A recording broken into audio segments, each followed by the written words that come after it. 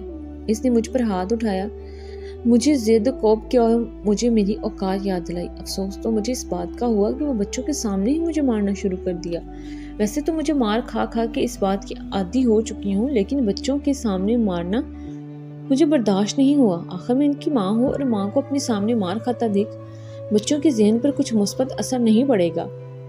نیلوفر نے جب یہ سنا تو نزاہت سے کہا، یہ تو ہونا ہی تھا، تم اب کہیں نہیں جا رہی ہو۔ نیلوفر بولی، دنیا کیا کہے گی، رشتہ دار، بھائی بہن۔ نزاہت روتے ہوئے بولی، جب تم مار کھا رہی تھی، اس بندے کے ہاتھ ذلیل ہو رہی تو یہ دنیا اور بھائی بہن کہاں تھے؟ نزاہت، یہ تمہاری دنیا ہے، میں تمہیں یقین دلاتی ہوں، تمہارا خاوند تمہارے پیر پکڑے گا اور بچے بھی تمہاری عزت کریں گے، تم مضبوط رہو بس۔ نیلوفر اسے گلے لگاتے ہوئے بولی۔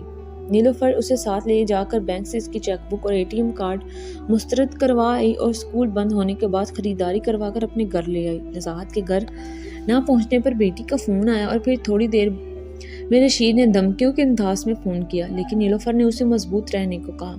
آنے والے دنوں میں جب رشید پیسے نکلوانے گیا تو اسے بینک والوں نے بتا دیا تمہاری بیوی سب کچھ بند کروا گئی ہے، تو اس کا دماغ ٹھکانے لگنے لگا۔ اس نے ادھر ادھر سے پیسے پکڑ کر بچوں کی فیس وغیرہ جمع کروائی۔ بیٹے کا جب جیب خرچ بند ہوا تو اسے بھی لگ پتا گیا۔ دوسری طرف بیٹی کو کھانا بنانا پڑتا تو اسے ماں کی قدر پتہ چلی۔ وہ بیچاری سارا دن اسکول میں کھپ کر ان لوگوں کے لیے کھانا بنانے کے ساتھ ساتھ برتن وغیرہ بھی دھو کر رکھ دیتی تھی۔ رشید کی بھی عیاشیاں ختم ہو گئی۔ یہ لوگ وقتاً فوقتاً نزاہت کو جذباتی کرنے کی کوشش کی اور خود اور رشتہ داروں کے ذریعے بھی کرتے رہے، لیکن نیلوفر نے اسے سختی سے منع کر رہا تھا کہ مضبوط رہو۔ حالانہ اسے پتا تھا کہ نزاہت اکثر راتوں کو اٹھ کر روتی رہتی ہے۔ نیلوفر نے اس کو 1 مہینے میں گاڑی چلانا بھی سکھا دی، اس کا کچھ فنڈ نکلوا کر ایک استعمال شدہ گاڑی بھی لے لی اور اپنی باقی زندگی سکون سے ساتھ گزارے، بسوں ویگنوں کے دھکوں سے بچے۔ 1 ماہ کے اندر اندر نزاہت کے شوہر اور بچوں کی عقل ٹھکانے لگی۔ بچے جو باپ کو دنیا کا عقل مند ترین شخص سمجھتے تھے، آج اس نتیجے پر پہنچ چکے تھے کہ ان کی ماں درست ہے۔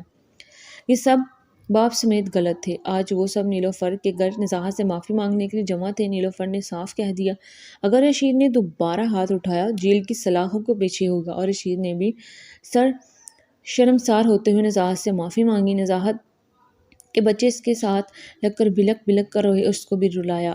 آج پراعتماد نزاہت سکون کے ساتھ اپنی زندگی گزار رہی ہے۔ وہ اپنی بچوں اور رشید کی خریداری خود کرتی ہے اور اس کے انتخاب کی سب لوگ داد دیتے ہیں۔ نزاہت اور اس کا تمام تر صحرا نیلوفر کے سر باندھتی ہے، جس نے اسے جینا سکھایا۔ ہمارے شہروں اور خاص طور پر گاؤں میں کام کرنے والی خواتین اس تجربے سے گزرنا پڑتا ہے اور ایسی مثالیں آپ کو جا بجا بکھری نظر آئیں گی۔ ضرورت صرف عورت کو اپنی اہمیت دلانے کی ہے، اس کو یہ یقین دلانا ہے کہ اس کی عزت ہے، معاشرے میں اس کا مقام ہے اور وہ کوئی بھیڑ بکری نہیں کہ جس کا جو دل میں آئے وہ اس کے ساتھ ویسا سلوک کرے۔